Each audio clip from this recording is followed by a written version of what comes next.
welcome to another episode of the Okanagan Gardener and Forager channel. Today I'm going to talk to you about a plant that grows in many people's yards and also grows in the wild. It's right here. Oregon grape. Oregon grape, or tall Oregon grape. Scientific name is Mahonia aquifolium and Berberis aquifolium. They are 50 centimeters to 3 meters tall. This one here is a little short one. And the best way to identify them are with the leaflets. 5 to 9 leaflets, pinnately compound, and they're shiny and evergreen, and they are spiky on the edges. Oregon grape is native to western North America. It's widespread and common at low to mid elevations and dry to moist forests. And you can find it in the Okanagan, the Kootenays, in other parts of southern interior of BC, also in some other Pacific Northwest states like Montana and Idaho. Oregon grape has these shiny, leathery leaves, and they're evergreen, as in, like, they stay on the plant all year, but sometimes in the winter, they turn red.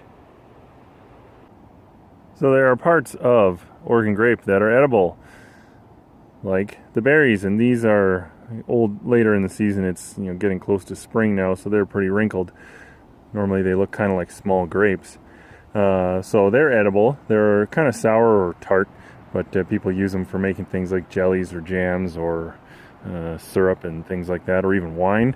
They do have seeds in them. You can eat the young leaves, and they can be eaten raw, or they can be cooked until tender. And I'll try these ones because they get better after they've frozen.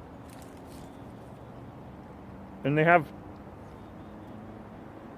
seeds in them, but they're not that, like, at this time of year, because I've eaten them like a lot earlier in the season, and they are fairly tart and sour.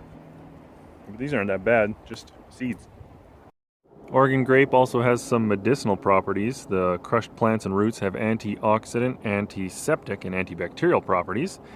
Root tea was used to help with the delivery of afterbirth and for constipation, and that's probably having to do with the fact that the plant contains various alkaloids which stimulate involuntary muscles. And one of the other things the root tea was used for was as a cough medicine, but that maybe would increase coughing because of that effect on involuntary muscles. Anyway, also a decoction of the bark is said to be good for washing the skin and mouth if there are sores. Oregon grape is often used in landscaping, and it's not a bad choice. It's fairly, drought tolerant and doesn't take much maintenance other than to cut it back once in a while. We have it in our yard, and I like it more now than I used to. I think because I know I can eat it. The berries are edible, and before I forget, the flowers are also edible. There are some other similar species. There is the dull Oregon grape, which is also found in southern BC, more in the coast, and creeping Oregon grape, which is found in southern BC and Alberta, and in U.S. states like Arizona, Colorado, Idaho, Montana, Nevada, New Mexico, Utah, and Wyoming. I'm not sure that Oregon grape is found in Oregon. I'd assume it is. A word of warning about Oregon grape.